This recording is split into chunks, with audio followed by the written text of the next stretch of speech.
Tous. Alors, on entend encore des petits bruits de micro. Ce serait...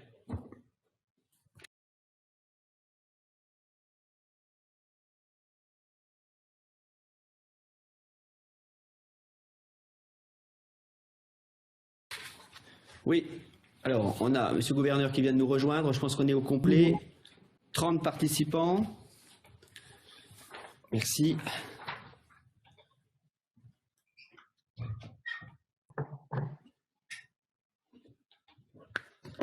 Alors, on a aujourd'hui les excuses de Monsieur Martinelli, à qui on pense fortement, puisque vous le savez, il est touché par ce virus et il se bat, mais enfin les choses s'améliorent, mais enfin il n'était pas en situation de pouvoir nous rejoindre aujourd'hui.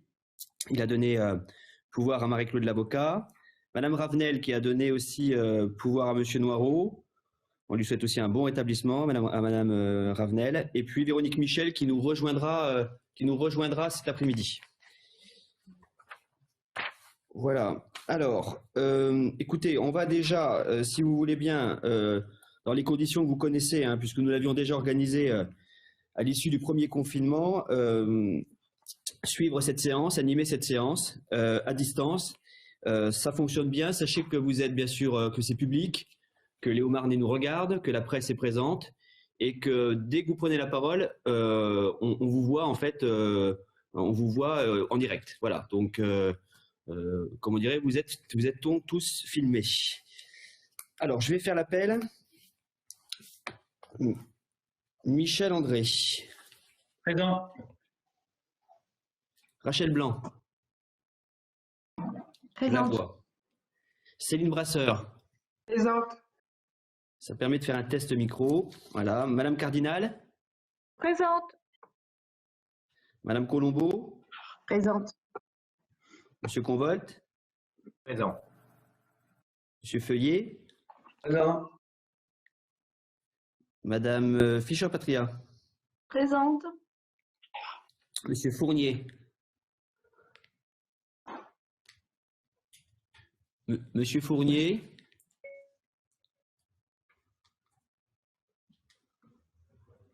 On revient à lui après. Monsieur Viard. Monsieur Viard, je le vois. Monsieur Fertès. Présent. Qui vient de dire présent? Nicolas Fuertes. C'est noté. Monsieur Gendreau. Présent.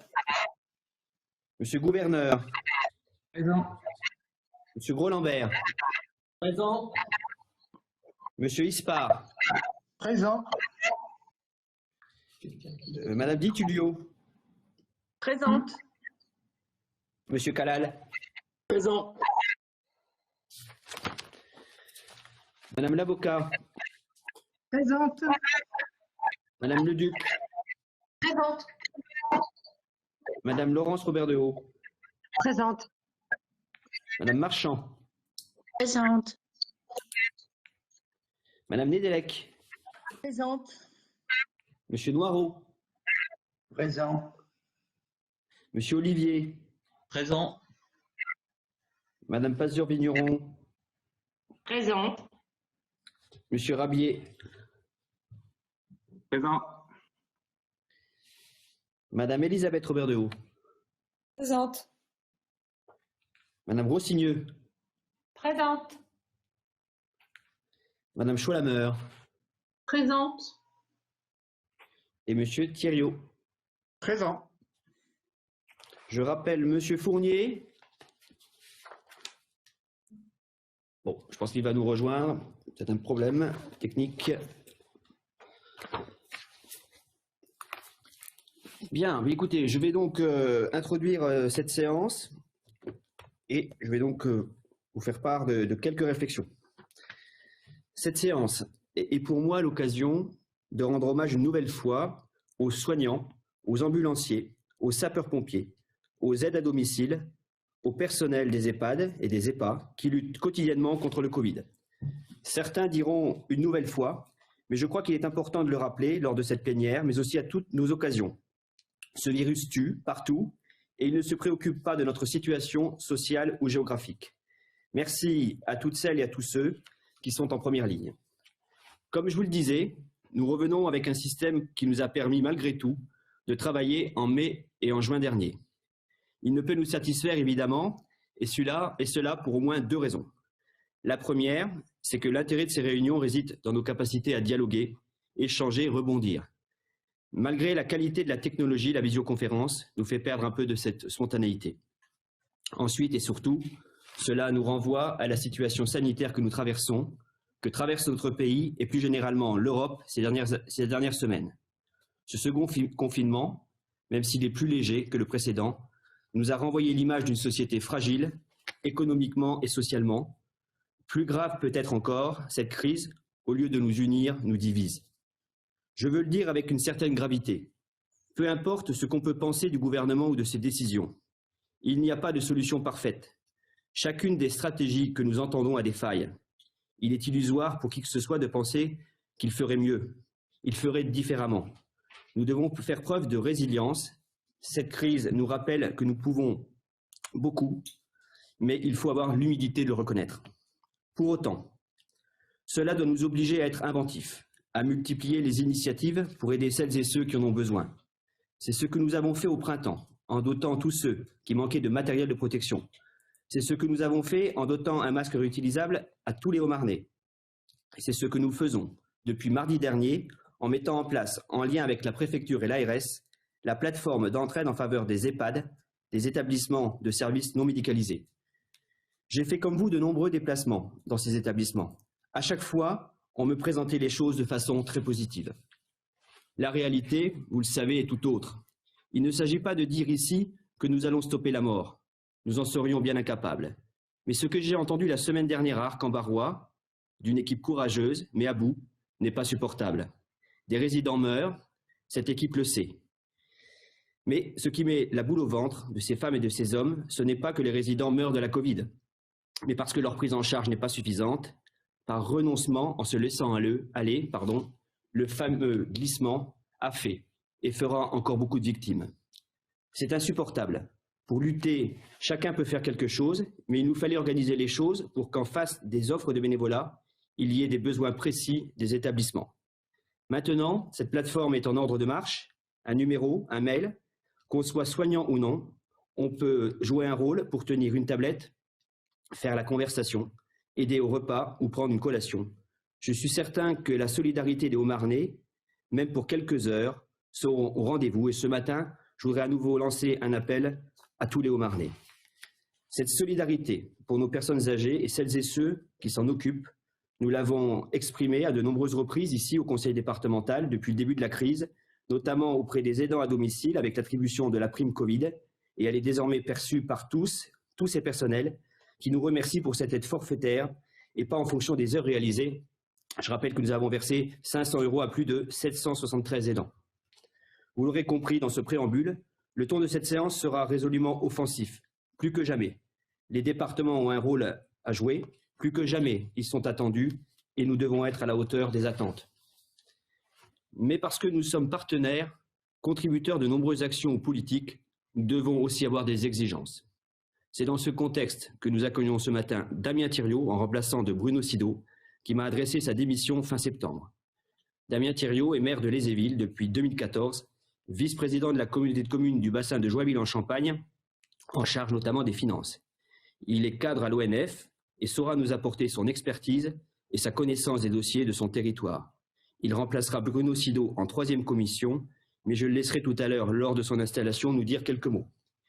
Monsieur Thiriot, vous arrivez dans un contexte difficile et vous êtes déjà attendu avec une séance plénière et une commission permanente particulièrement chargée, puisque ce sont plus de 50 rapports que nous allons examiner aujourd'hui, en plus des orientations budgétaires qui vont donner la ligne directrice de nos politiques dans l'année qui vient. Avant de partager avec vous ces orientations pour l'année 2021, je souhaite évoquer quelques rapports qui témoignent notre activité, notre volontarisme, notre passion et notre envie de réussir pour la Haute-Marne en cette période hors du commun. Il faut au moins tout cela. D'abord, en prenant notre part dans la crise que nous vivons. C'est évidemment le soutien aux plus fragiles, qu'on retrouve sous toutes les formes en soutenant les investissements dans nos EHPAD ou dans des établissements de services médico-sociaux, en poursuivant nos actions de médiation auprès des groupes d'entraide mutuelle, en élargissant les fonds d'accès au Fonds de solidarité logement, le FSL, pour éviter de fragiliser un peu plus des personnes seules, des familles durement éprouvées par la baisse ou l'arrêt de l'activité. C'est également la sanctuarisation de notre soutien au monde associatif, culturel et sportif. Dès le premier confinement, je leur ai écrit pour leur dire qu'ils ne seraient pas les sacrifiés de cette crise. Ce n'est malheureusement pas vrai quand je vois les salles de spectacle, de théâtre, de cinéma fermées, les événements ou les rencontres culturelles et sportives annulées. Mais je veux réaffirmer ici, devant vous, que le conseil départemental jouera son rôle d'amortisseur, comme vous le verrez encore tout à l'heure dans nos décisions.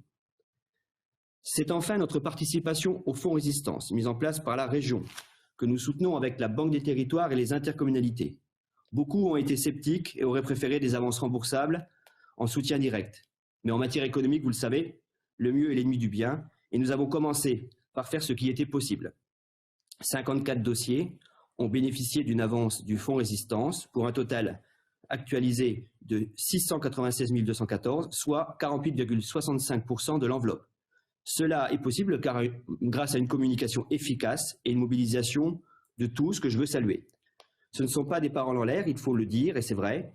Cela a nettement mieux fonctionné chez nous qu'ailleurs, puisque les autres départements ont mobilisé seulement entre 10 et 20% de ce fonds. Mais nous ne sommes pas arrêtés là. Nous sommes allés au-delà avec le GIP, j'en profite pour faire un petit rappel. Sans lui, il n'y aurait pas d'aide directe forfaitaire au commerce de proximité, car ni le département, ni la région, ni les communes ou les EPCI n'ont la possibilité de le faire. C'est 3 millions d'euros fléchés sur ce plan pour le commerce. Cette semaine, ce sont 154 entreprises qui ont été aidées pour plus de 200 000 euros et notre plan exceptionnel monte en puissance puisque ce sont près de 300 dossiers qui seront examinés la semaine prochaine. Le soutien à l'économie, c'est la vocation du GIP, mais ce dispositif est unique en France et ne profite qu'aux entrepreneurs haut-marnais. Dans cette commission permanente, nous allons aussi essayer de nous projeter vers l'avenir et il y a de beaux symboles qui démontrent que les choses avancent. Nous allons passer le contrat de délégation de service public pour l'exploitation de notre réseau HMN. Rappelez-vous, en 2018, la région se lançait dans le déploiement de la fibre à la maison avec notre soutien pour que ni les intercommunalités ni les communes ne paient. Je rappelle 7,5 millions au total, pris en charge à 50% par le conseil départemental et 50% par le GIP. 2 ans plus tard, je vous l'avais dit, Losange va s'appuyer sur notre réseau, ce qui nous permet de conserver une avance non négligeable. Depuis le début de l'année, ce sont déjà 7 500 foyers qui peuvent en bénéficier. Quand je vois les territoires voisins, et qui sont seulement aux grandes artères, je pense que nous devons être fiers du service rendu. Il n'y aura pas d'avenir en Haute-Marne sans ce type d'équipement. Cet avenir, je veux évoquer aussi avec le mémorial. Cette année devait être l'année de Gaulle, vous le savez, avec le triple anniversaire que nous connaissons. Nous en sommes finalement loin, mais cela doit marquer la renaissance du site. Cela passe par le renouvellement de la DSP et la confiance que vous accordez à la SEM et son équipe. Les périodes traversées ont été compliquées, mais en voyant l'engouement de cet été pour Colombey et le mémorial, je me dis que les travaux que je lancerai lundi pour renouveler l'espace d'accueil ou encore la programmation qui est repensée va nous permettre d'entrer dans un nouveau cycle en lien avec la Fondation, la commune et la famille du général. C'est enfin un projet qui me tient à cœur avec un cap déterminant qui va être passé pour le futur abattoir départemental. Cet équipement, que le territoire attend depuis de nombreuses années, va nous permettre de structurer l'offre agricole. Surtout de valoriser davantage nos productions. J'y tiens. Nous étudierons la possibilité également d'avoir une unité gibier, car la chasse fait partie de l'économie de notre territoire et elle connaît aussi de graves difficultés. Avec AgriLocal, la présence du Salon de l'Agriculture, notre présence au Salon de l'Agriculture, la convention avec la Chambre d'Agriculture et les aides à la sécheresse, le département est un partenaire majeur du monde agricole et lui apporte un soutien sans faille. Enfin, nous aurons l'occasion de revenir sur l'ensemble de notre soutien aux communes et de leurs groupements à travers les fonds d'aide. Je vous rappelle que le conseil départemental, avec son partenaire le GIP, que j'ai l'honneur de présider, forme un bloc qui est le premier partenaire public du territoire. Et alors que les entreprises ont des besoins et que les projets sortent de terre, les collectivités peuvent compter sur le département. Le budget d'une collectivité se jauge, se mesure à sa capacité à être ambitieux et crédible. Cette crédibilité, je crois que nous la retrouverons lors de notre DM2, qui se situe dans la ligne directe du BP 2020. Nous avons su agir face à la crise en étant en soutien aux plus fragiles dans le domaine de l'insertion, de l'aide sociale, pour les aides à domicile. Nous avons su nous réinventer quand nous le devions et ajuster quand il le fallait. Les exemples du mémorial et du SDIS 52, pour des raisons différentes, nous démontrent la solidité des choses.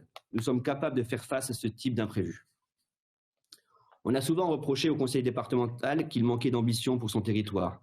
Même si je ne suis pas d'accord avec cette formule définitive, il faut savoir écouter les critiques et s'en servir pour contrer ce discours. Cette saine gestion, qui nous a aussi permis d'être le premier acteur de la reprise après le premier confinement, alors que les exécutifs des communes et des intercommunalités n'étaient pas encore élus. Je me suis rendu à Joinville cette semaine et les chantiers portés ou soutenus par le conseil départemental sont plus que conséquents. C'est du visible. Pour autant, après un printemps douloureux, un été où l'inquiétude concurrençait la liberté retrouvée, nous voici dans un automne compliqué, angoissé et malheureusement tragique, car je n'oublie pas le risque terroriste qui s'est invité un peu plus encore dans notre quotidien après l'assassinat d'un professeur d'histoire-géographie. Pourtant, loin d'être fataliste, je veux que nous nous projetions vers un budget solidaire, volontaire, un projet de territoire ambitieux, un projet qui va faire de la Haute-Marne un département d'excellence et de projet. Je pense que vous avez pu deviner dans les documents qui vous ont été transmis et qui retracent les orientations budgétaires. Cette stratégie pour l'avenir n'a peut-être jamais aussi bien porté son nom. Et avant de laisser cette séance débuter, je voudrais partager avec vous quelques réflexions qui doivent nous guider. Je n'ai pas peur de le dire pour les prochaines années. Que vient de nous apprendre cette crise pour le budget? Que le pacte de Cahors, brandi en totem de la bonne gestion, est un échec complet. Je mets un coup de canif dans la non-agression que j'avais souhaité en début de discours avec le gouvernement. C'était de la petite comptabilité. La crise a eu raison de lui. Ou plutôt, le président de la République a dû lâcher quand l'État n'a plus les moyens de faire et a demandé aux collectivités de prendre le relais. 3 ans de combat contre ce pacte de Cahors pour avoir raison. On pourrait se satisfaire, mais la réalité n'est que le mot gâchis qui me revient à l'esprit. Mais avec l'État, on n'est jamais à l'abri d'une mauvaise surprise fiscale et nous attendons malgré tout le résultat de la fraction de la TVA qui va nous être transférée en compensation de la perte de levier fiscal. En Haute-Marne, c'est le résultat de notre bonne gestion. Nous l'attendons sereinement. Voilà, pour l'offensive du gouvernement, je n'y reviendrai pas. Car je ne souhaite pas entrer à nouveau dans la posture dans laquelle nous nous sommes enfermés quand on vient de se libérer. Les petites collectivités un peu trop gauloises contre le gouvernement trop peu à l'écoute de ces territoires. Non, je veux par l'exemple montrer qu'on peut prendre notre part au redressement de notre pays à notre place avec l'ambition d'apporter le meilleur pour notre département. Le meilleur, c'est notre capacité à investir comme jamais pour les prochaines années. Et pourtant, nous ne partons pas de nulle part. Sur les 10 dernières années, le département de la Haute-Marne a investi en moyenne 280 € par an et par habitant. Dans le même temps, les départements comme le nôtre ont dépensé en moyenne 200 € par an et par habitant. Les autres catégories de départements sont sur des niveaux inférieurs, c'est-à-dire aux alentours de 165 € par habitant. Vous allez dire c'est normal. Eh bien non, ce n'est pas normal car nous aurions pu nous résoudre à ce déclassement qui touche la diagonale du vide. Cette majorité, depuis de nombreuses années, et je veux l'en remercier, a porté un message fort. Nous devons proposer les mêmes services à nos populations que dans les grandes agglomérations en matière d'infrastructures routières, de sport, de connexion avec la fibre. Nous sommes un petit territoire, mais qui n'est pas peuplé de petites gens qui font l'aumône. Dans les conditions incertaines que nous connaissons, la tentation était grande, partout, de laisser retomber nos efforts. Je veux vous proposer exactement le contraire. Avec 455 millions € d'investissement, un demi-milliard d'euros d'ici 2027, je veux dire une prévision d'investissement de 310 € par an et par habitant sur les 8 prochaines années. Pas seulement pour boucher les routes, il y en aura à faire bien sûr. Nous poursuivrons notre programme pluriannuel d'investissement routier qui ne sera jamais la variable d'ajustement de nos politiques, vous le savez. Pas seulement pour assumer notre compétence sociale, c'est une mission essentielle de protéger les plus fragiles et c'est l'honneur des départements d'en être les gardiens. Mais pour bâtir un territoire attractif, pour reprendre un vocabulaire à la mode, il nous faut gagner la bataille de l'attractivité. Pour cela, Nous avons des atouts et des projets. Des atouts avec le 11e parc national consacré aux forêts que je souhaite accompagner plus fortement. Je le dis une nouvelle fois, nous avons CIGEO qui structurera l'avenir du nucléaire dans le monde et qui nous permet d'accompagner notre économie mieux qu'ailleurs, comme nous venons de le faire avec le commerce de proximité. Nous avons un patrimoine historique, culturel, d'une qualité incomparable. Nous avons une nature qui nous est enviée et qui est plus que jamais au cœur des attentes des populations urbaines. J'en viens au projet. C'est à la fois concret et invisible, palpable et guidant notre chemin. Le concret et visible, ce sera Animal Explora. Jamais nous n'avons été aussi près du but, aussi proches de nous engager afin de construire collectivement ce tourisme vert dont on nous parle depuis des décennies. Je souhaite que nous nous engagions définitivement dans cette voie lors du budget 2021. Nous avons travaillé, remodelé le projet en le rendant plus avant-gardiste et plus adapté aux attentes. C'est bientôt l'heure de vérité. Les candidats seront connus dans quelques jours. Les offres seront remises au premier semestre 2021 pour recrutement du candidat courant 2021. Il y aura également d'autres investissements forts, tout particulièrement pour la jeunesse de Haute-Marne. Le chalet de la Mazerie au Grand Bornand, l'école de voile de la Liège et les projets que nous accompagnons, comme Palestra à Chaumont ou le centre sportif à Joinville. C'est cette démarche, car cette démarche ne sera pas seulement celle du conseil départemental. Je veux soutenir les projets des collectivités de ce département et fédérer sur des grandes politiques d'avenir. C'est le sens des agences départementales que je souhaite proposer prochainement en matière d'attractivité et de tourisme, mais aussi en matière d'ingénierie territoriale, comme nous l'avons fait il y a des années avec Art Vivant 52 et l'ingénierie culturelle qu'il faudra sans doute soutenir davantage. Cela fait plusieurs années que nous pêchons par manque de partage de nos expériences. Il ne faut pas se voiler la face. Seul, même le département, n'a pas la masse critique pour porter des politiques ou proposer de l'ingénierie de haut niveau. 180 000 habitants, c'est une petite métropole de France, une ville moyenne en Europe, un gros bourg à l'échelle du monde. Je crois à nos esprits prêts à passer le cap. Je sais que j'ai parfois voulu aller trop vite, mais je ne peux pas m'en empêcher, car nous avons tant de choses à faire. Parce que je crois profondément que cette orientation sera la bonne, je donnerai l'an prochain les moyens qui permettront à chacun de se prononcer. Le conseil départemental a parfois été un frein en la matière, je ne l'ignore pas, mais je veux qu'il soit le moteur de l'innovation, notamment dans les domaines du développement durable, de l'eau, des énergies renouvelables. Nous devons être les maîtres de notre destin. Ces sujets sont ceux de la jeunesse, ils sont ceux de notre avenir. C'est en réalité un enjeu de solidarité qui s'exerce de façon différente. La solidarité auprès des plus âgés et des personnes en situation de handicap.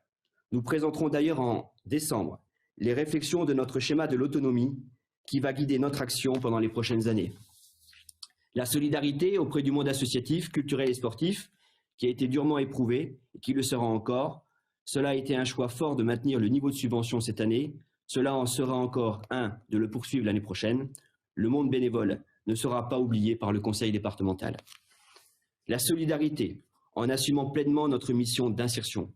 Et je ne souhaite pas voir retourner dans le giron d'un État qui n'a plus les moyens humains de l'assumer au plus près du terrain, au plus près de ceux qui en ont le plus besoin. La solidarité rurale, en poursuivant notre action auprès des agriculteurs touchés par les calamités comme la sécheresse. Nous irons d'ailleurs plus loin dans le budget 2021. La solidarité territoriale, enfin, en agissant partout, comme je vous l'ai dit, en soutien des initiatives locales. Mais je me dois d'être transparent. Cela ne veut pas dire que les vannes sont ouvertes. Tout cela ne pourra pas se faire dans le cadre d'avant-crise. Déjà les années précédentes, il y avait des choix à faire. Ces choix resteront car le département souhaite être un acteur autant qu'un partenaire, mais un partenaire respecté et avec des exigences nouvelles. Concrètement, cela voudra dire que le temps perdu ne pourra pas être rattrapé. Je le dis sans amertume, puisque nous en avons parlé avec Madame le maire de Langres, mais ne pas accepter le projet unique, collège unique caserne de la BSMAT va nous faire perdre plusieurs années. 2 ans au minimum pour le centre d'incendie et de secours, pour lequel une proposition de terrain est à l'étude, mais dont les travaux auraient dû commencer l'an prochain.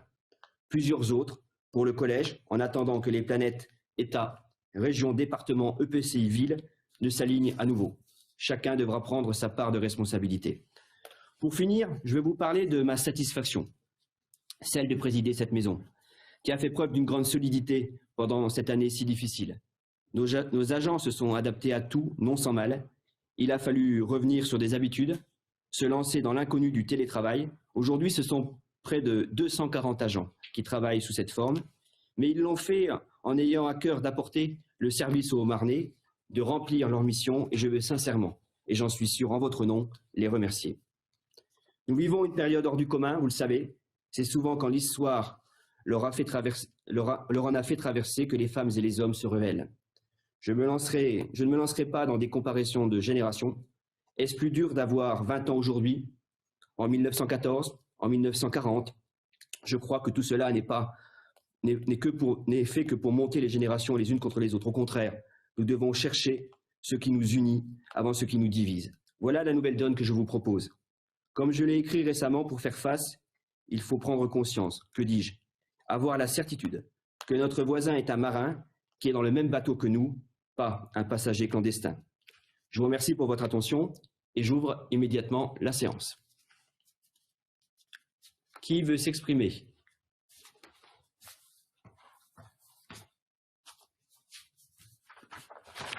Est-ce qu'il y a une demande d'intervention? Monsieur Fertès, on vous écoute. Bonjour à toutes et à tous. Merci, Monsieur le Président. Comme vous, effectivement, nous saluons, face à cette crise sanitaire sans précédent, le remarquable travail et la remarquable abnégation des soignants et des soignantes, le remarquable aussi dévouement de nombreux bénévoles, et nous saluons effectivement votre dernière initiative pour aider à améliorer effectivement l'encadrement et on va dire le quotidien qui est très très compliqué de nos résidents, de nos aînés, notamment en EHPAD. Effectivement, la solitude liée aux contraintes sanitaires rend, j'allais dire, le séjour moralement limite de l'insupportable, et effectivement, tout ce qui peut améliorer ce quotidien dans le respect évidemment des gestes barrières est le bienvenu. Et donc nous saluons l'initiative. Et nous saluons notamment une de nos collègues, donc Anne Leduc, qui a aussi contribué donc, par son métier à renforcer les équipes de lutte contre la Covid-19, qu'elle en soit remerciée. L'une d'entre nous montre l'exemple, comme de nombreux citoyens et citoyennes, et les Haut-Marnais, j'espère, en seront reconnaissants. Ça, c'est pour la santé. J'en profite pour rappeler que face à cette crise, on voit que nos structures, qui ont longtemps été décriées par les gouvernements nationaux, quel que soit le bord politique, montrent tout à fait leur pertinence. Il y a une nécessité d'avoir donc des offres de soins de proximité indispensables pour lutter contre les maladies du quotidien, mais aussi ces fléaux qui arrivent donc malheureusement et qui secouent très fortement notre société et dont on ne mesure pas encore toutes les répercussions économiques, sociales, morales, etc. Je profite pour rappeler qu'il sera Monsieur urgent… Monsieur Fertès, s'il vous plaît, on vous voit. Monsieur Fertès, excusez-moi, on vous voit pas, c'est normal? Oui. Vous avez coupé votre caméra? Ah ben si j'ai la non, caméra. Vous voit pas, la caméra est coupée, on ne vous voit pas. Ah bon? Bah, ça serait mieux de vous voir, voilà, je pense que vous allez arriver. Là, vous me voyez ou pas? Non, on voit un bonhomme, mais on vous voit pas. Attendez, voilà. Et là, parce que moi, c'est marqué caméra activée. Non, ben non, ça ne fonctionne pas. Ben, on vous entend. Ah. C'est le principal. Ah, je suis désolé parce que moi, il me dit que la caméra est ouverte. Ah, je suis vraiment désolé. Voilà. Bon, ben, excusez-moi, continuez, allez-y. Ouais. Non, pardon. Pour la caméra, je suis vraiment désolé. Donc oui, donc je disais oui, pour la santé, il va falloir, donc de nombreux Haut-Marnais nous interpellent, quel que soit le territoire, sur, l'absence de médecins traitants, puisqu'il y a de nombreux départs à la retraite. Donc Chaumont et Saint-Dizier sont lourdement touchés, on le sait, des territoires ruraux également. Langres va l'être très prochainement, avec le départ de 3 généralistes en retraite, qui ne sont pas compensés malheureusement par les nouvelles arrivées. Donc, outre la télémédecine qu'il faut développer, effectivement, et d'autres moyens, il faut vraiment que le département soit à l'initiative pour recourir à toutes les mesures possibles pour attirer des soignants, qui sont aussi une condition indispensable à l'attractivité de notre territoire, et notamment je y reviens, sur le salariat donc de certains médecins généralistes et pourquoi pas spécialistes, dans des conditions qui sont adaptées à leur attente, puisque les nouvelles générations de médecins ne veulent plus travailler et avoir le même mode de vie que nos anciens docteurs. Et ça aussi, il faut qu'on en tienne compte. C'est une des conditions indispensables si on veut attirer aussi d'autres personnes, d'autres habitants, des cadres, des techniciens pour faire tourner et développer notre formidable tissu industriel et économique. Ça, c'est pour le plan santé. On a eu aussi au niveau de la CAPEB, donc du bâtiment et des travaux publics, un appel de détresse face, on va dire, donc à la baisse des investissements de nos collectivités et surtout à l'absence de perspective pour l'année prochaine. Alors, on voit que par cette orientation budgétaire, le département est très ambitieux en matière d'investissement. Ça, c'est une très bonne chose.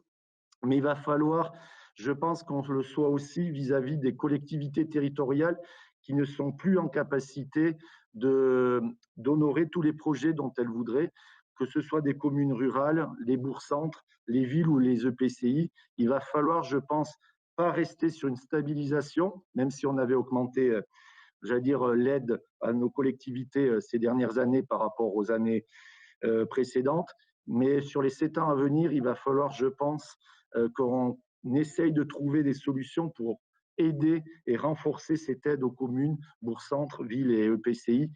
C'est une condition indispensable pour qu'on puisse donner de l'attractivité à notre territoire et maintenir nos industries et notre tissu économique. Il y a des initiatives qui sont louables, je n'y reviens pas, vous les avez très bien soulignées, Monsieur le Président, et nous les soutiendrons bien entendu. Mais c'est important, je pense, de donner ce signal, tout en étant respectueux et exigeant, effectivement. Vous avez fait allusion, effectivement, à des projets. Je rappelle devant l'Assemblée que pour la caserne des pompiers, nous n'avons jamais été contre le projet. Il y a une autre solution qui a été proposée suite à votre décision de ne plus la projeter dans l'ex-BSMAT. Mais ce que je remarque, c'est que dans les projets à 7 ans, sur les 455 millions d'investissements, la caserne a complètement disparu. Donc j'espère que c'est un oubli et que ça sera rajouté dans les projets structurants.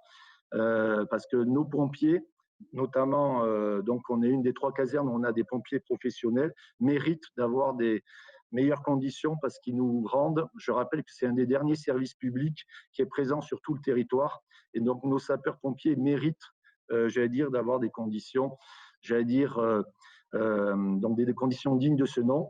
Vous le faites globalement en renforçant le budget du SDIS, et ça c'est une très très bonne chose. Effectivement, les pompiers sont aussi en première ligne et beaucoup frappés par ces crises sanitaires et ces interventions à la personne. Donc, n'oublions pas donc, tout le territoire et donc cette caserne de Langres. Voilà. Et pour terminer, donc, je voulais dire, donc, on soutient évidemment cette politique ambitieuse d'investissement, cette stratégie d'attractivité du territoire.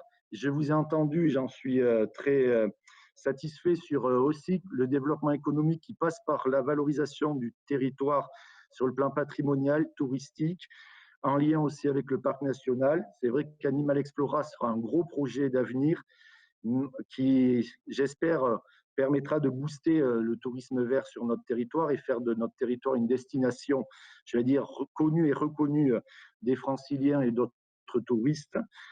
Par contre, il ne faudra pas oublier les autres parties du territoire et donc aussi ne pas que compter sur des gros équipements pour pouvoir donner de l'attractivité. Il faut compter, en fait, faire confiance à nos acteurs locaux ou qui se trouvent sur le territoire. Voilà pour ma première intervention. Je vous remercie de votre attention. Merci, Monsieur Vertet. Je vous propose de répondre en suivant, puis ensuite on a Madame Elisabeth Robert-Dehaut qui veut prendre la parole et Madame l'avocat. J'ai déjà 2 demandes de prise de parole. Alors, je vais commencer par la baisse de la commande publique. Sur la baisse de la commande publique, les chiffres qu'on vient d'annoncer, 450 millions d'investissements, 1,5 milliard sur les 8 prochaines années, c'est conséquent. Le département n'a jamais autant investi. Maintenant, il faut que le département ait les moyens d'investir. Alors, d'où une partie de la réponse concernant votre demande d'augmenter les aides aux communes et aux collectivités. Sur la commande publique, j'espère que puisque vous avez rencontré les professionnels du bâtiment, qui vous ont parlé quand même du projet à 38 millions d'euros que vous avez écarté en arrivant quand même, parce que c'est quand même 38 millions d'euros qui devaient être investis sur la BSMAT et qui ne le seront pas en 2021. Voilà. Quant à l'accélération de la commande publique, on a montré quand même au conseil départemental que, parce qu'on n'était pas lié à des élections, hein, je suis parfaitement conscient des choses, hein, c'était plus compliqué dans les communes et les intercommunalités qui devaient se remettre en route et à nouveau s'installer, qu'on n'a pas désaccéléré, au contraire on a accéléré dès le premier confinement et tous les travaux qui étaient prévus sont lancés sans dérapage dans le temps. Voilà, donc les professionnels du bâtiment que je rencontre aussi régulièrement le savent. On s'est engagé aussi à avoir des relations régulières avec eux pour leur montrer nos programmations de travaux. Les 455 millions, oui, ils vont être au courant. On va leur expliquer ce qu'on veut faire pour qu'ils puissent aussi se préparer à pouvoir répondre aux appels d'offres. Voilà, donc on a des relations de confiance avec les fédérations des bâtiments. Mais bon, quand même, le conseil départemental ne peut pas être taxé d'avoir ralenti sur ses investissements. Il a même accéléré.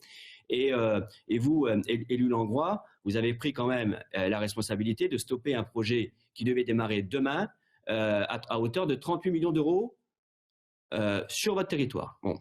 Sur les aides aux communes, quand on dit qu'on va investir 455 millions, il va falloir quand même les financer, même si nos finances sont saines, les choses vont quand même s'accélérer.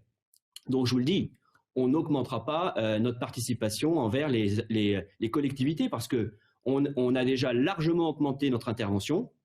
Il faut se dire que dans le département de la Haute-Marne, il y a l'outil GIP qui est là aussi.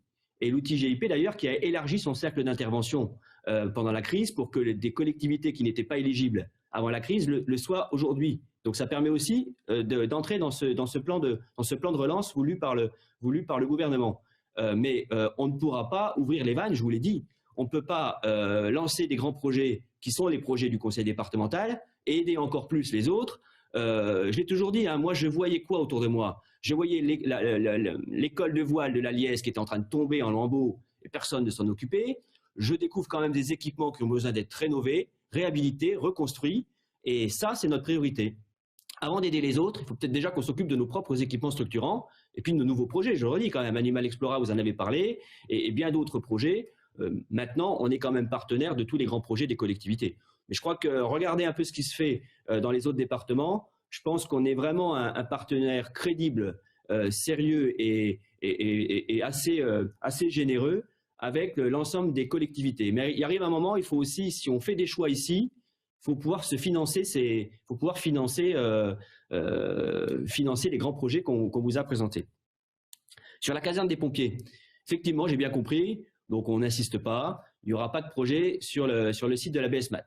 J'en ai discuté avec Madame Cardinal, bien sûr, on n'insiste pas, c'est vrai que la priorité, vous l'avez entendu, j'en ai discuté avec le président Noireau, c'est de trouver une solution pour les pompiers de Langres. Alors, pour l'instant, effectivement, il y a un terrain qui est envisagé. Une proposition nous a été faite par le Grand Langres et par la ville de Langres, puisque je crois que c'est un terrain qui est à cheval sur à la fois Saint-Jaume et sur Langres. Maintenant, moi, je suis pas expert, donc j'ai saisi officiellement le président Noireau et le directeur du SDIS pour avoir une réponse technique, une réponse de professionnel. Moi, je suis pas ni technique ni professionnel, donc je peux pas vous dire si l'emplacement est bon. Maintenant, voilà, vous avez vu aussi qu'on montre conseil départemental qu'on veut avancer sur ce projet. Alors bien sûr, on l'a pas mis au budget, mais d'abord, on ne sait pas encore si on va le construire là. Mais vous savez bien qu'il y a tout n'est pas figé non plus pour les 8 ans. Il y a peut-être des projets qui ne se feront pas et d'autres qui se feront.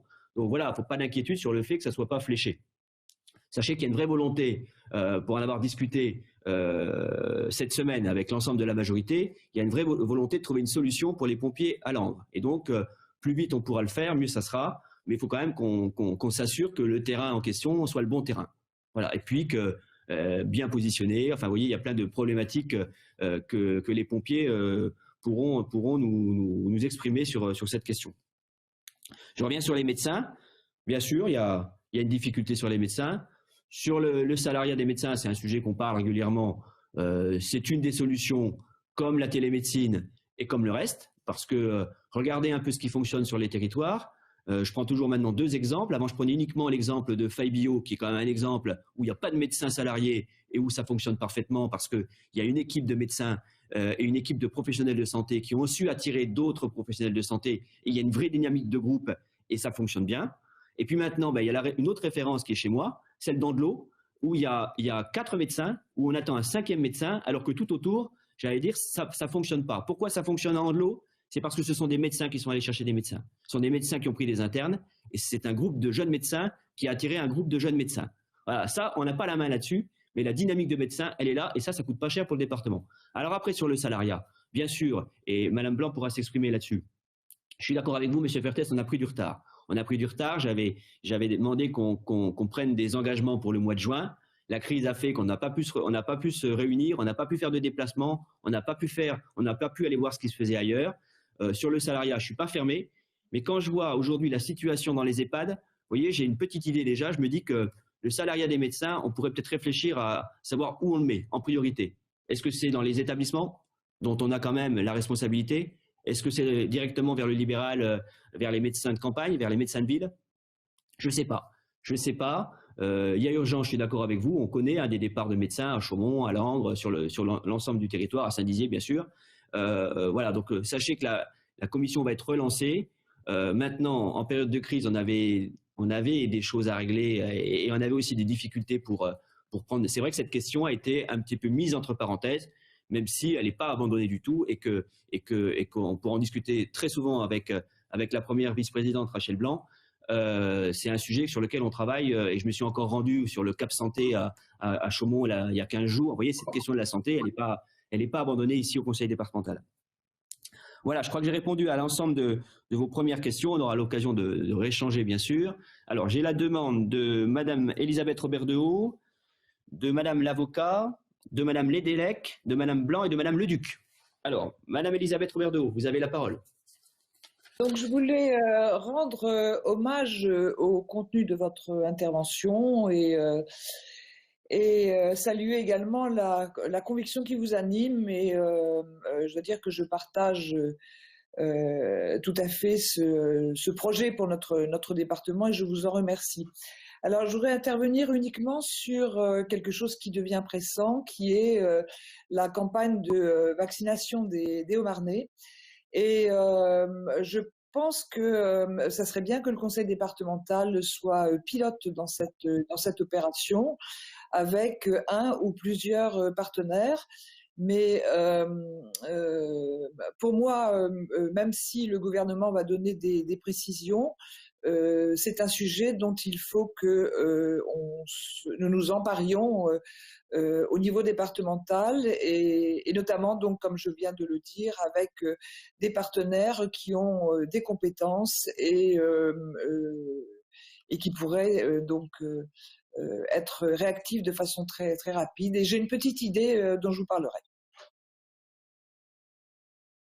Intéressé par votre proposition, Madame Robert-Dehaut, on travaille ça ensemble. Effectivement, on ne peut pas être à l'écart de cette campagne de vaccination qui devrait être rapide, performante, organisée.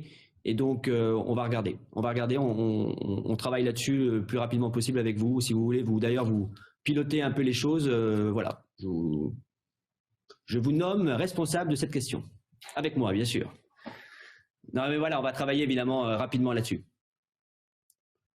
Merci. Alors, d'autres demandes d'intervention. Je continue. On avait donc Madame l'avocat. Oui, bonjour, bonjour Président. Bonjour mes chers collègues. Je suis très contente de la teneur de votre discours introductif parce qu'il est très offensif. On a besoin de réagir, on a besoin de ne pas se laisser abattre par tout ce qui nous arrive. Et puis en même temps, vous nous avez tracé une véritable feuille de route. Donc, c'est tout à fait ce qu'il était nécessaire de faire actuellement. Moi, je voudrais simplement attirer l'attention de mes chers collègues, parce que vous savez bien que lorsqu'on présente le budget, lorsqu'on présente le dossier du social, on vous présente plus de 50% du budget de fonctionnement et il n'y a pas tellement de questions. En général, tout se passe bien, il n'y a pas de... c'est quelque chose qui est incompressible, donc tout le monde est d'accord. Moi, je voudrais aussi dire que, attention, en 2021, en 2022, nous allons avoir une augmentation significative qui va nous arriver au niveau du budget du social, parce que, bien entendu, les gens qui ont perdu leur travail ou vont se retrouver à Pôle emploi, ils auront des indemnités de chômage, et vous avez toutes les personnes qui étaient, par exemple, auto-entrepreneurs, qui vont se retrouver, qui vont venir frapper à la porte du RSA. Vous avez beaucoup de personnes qui vont venir remplir nos rangs et on n'aura pas de travail à leur offrir en face, parce que le principe du RSA, c'est de... Rachel va l'expliquer mieux que moi, c'est de ne pas rester longtemps au RSA, mais si notre tissu économique est bouleversé, nous aurons des personnes qui vont se retrouver, avoir besoin de solidarité, et ça sera un gros impact sur notre budget. Et vous l'avez dit, Monsieur le Président, c'est l'honneur du département de s'occuper de toutes ces personnes qui vont venir frapper à la porte.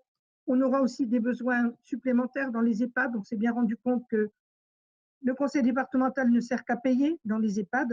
On nous l'a un petit peu fait remarquer dans certaines situations. On nous demande juste de payer la dépendance, et puis on ne nous demande pas trop notre avis sur la gestion. Et je pense qu'il va falloir s'investir encore plus dans les EHPAD pour pouvoir apporter des solutions à toutes les questions qui sont posées. Et puis la deuxième partie de votre discours, c'était l'attractivité, en plus de la solidarité. Et l'attractivité, vous l'avez bien dit, c'est l'attractivité économique qu'on va essayer d'aider. C'est aussi l'attractivité dans nos milieux un petit peu ruraux, entre aider à la culture, aider au sport, ça fait partie de la solidarité et de l'attractivité. Et puis, j'ai bien noté votre désir d'être un vrai partenaire pour le parc national.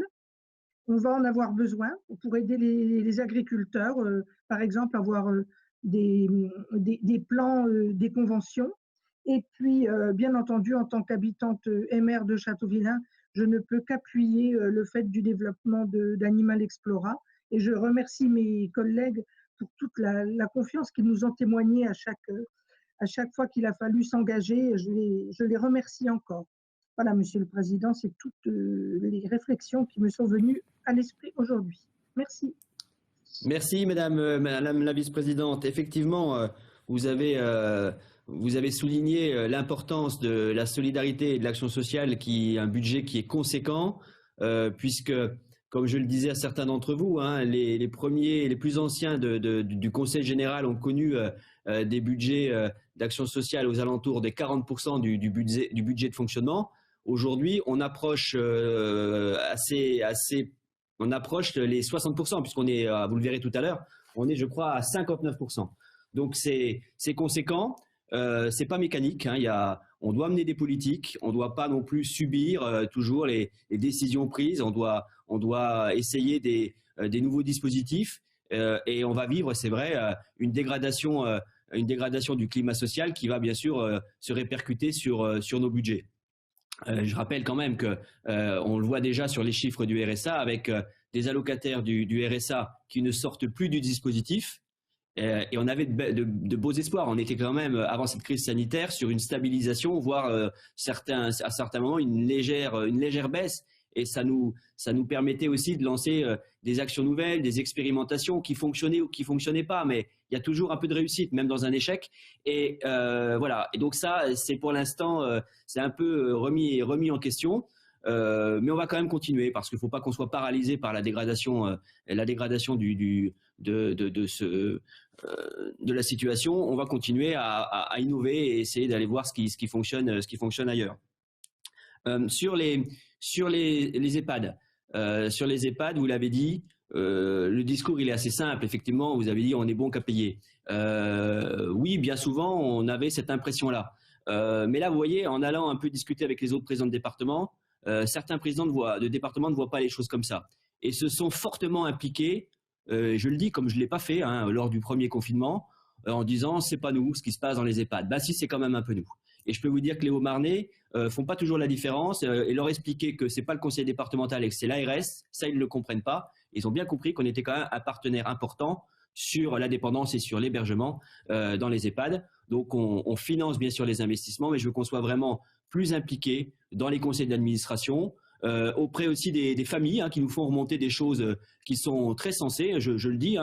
C'est trop facile d'écouter que les directions. Les directions, elles ont bien sûr la charge de faire tourner un établissement, mais les familles, elles le vivent au quotidien. Et moi, je suis très sensible à tout ce qu'on peut entendre des familles, d'ailleurs, des familles ou des personnels, parce que vous avez bien compris qu'il y a des fois quelques divergences ou quelques divergences de vues sur la situation des EHPAD entre les directions, entre les personnels et entre les familles. Voilà. Et donc, c'est bien d'entendre aussi tous ceux qui vivent et qui travaillent dans un EHPAD. Donc, on va aller au-delà et je veux vraiment qu'on soit plus impliqué sur cette question parce que voilà, c'est ce qu'on le doit à la fois à nos aînés.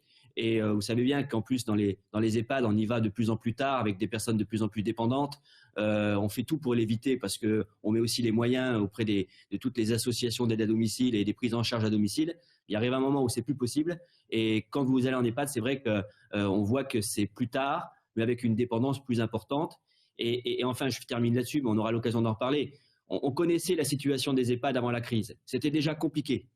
On avait reçu des personnels, on savait que la situation était compliquée. Alors on n'ose pas imaginer aujourd'hui, avec des personnels malades, avec des résidents qui sont aujourd'hui malades aussi, donc en grande fragilité. Donc on sent bien que c'était le moment de lancer à la fois cette plateforme, mais ça suffira pas. Ça suffit pas de les applaudir, ça suffit pas de leur dire qu'ils sont formidables, et ça suffira pas d'oublier dès la sortie de la crise que la situation dans les EHPAD. Donc voilà, je pense que c'est un vrai chantier pour nous et qu'on devra vraiment être un acteur important sur cette question. Sur le reste, voilà, je vous remercie aussi pour les propos que vous avez tenus, Madame l'avocat. Alors, j'ai maintenant Madame Nedelec et ensuite Madame Blanc qui vont s'exprimer. Madame Nedelec, vous avez la parole. Oui, merci Monsieur le Président. Je souscris évidemment pleinement à vos propos introductifs et à la détermination et à l'énergie qui vous caractérise. Je ne veux pas trop revenir sur les thèmes qui ont déjà été abordés, peut-être quand même sur le dernier. Effectivement, les mesures de protection, ça me tient à cœur et j'ai quand même le sentiment qu'on n'a peut-être pas été suffisamment exigeant, notamment sur la qualité des masques qui représentent vraiment une mesure de protection basique. Effectivement, c'est bien d'applaudir les soignants, c'est encore mieux de leur donner de bons outils. Et je ne suis pas sûre que tous les masques qui sont utilisés soient vraiment les plus performants pour protéger, d'autant plus qu'on sait très bien, alors je ne parle pas spécialement de nos situations locales, mais que dans beaucoup de cas, on envoie des soignants travailler quand même quand ils sont positifs, et même parfois avec quelques symptômes. Donc, la première chose qu'on leur doit, c'est déjà cette protection. Et cette histoire de qualité de masque me soucie de plus en plus parce que je ne voudrais pas qu'on retombe dans des vagues successives que personne d'ailleurs ne serait en mesure de supporter. Ma deuxième remarque,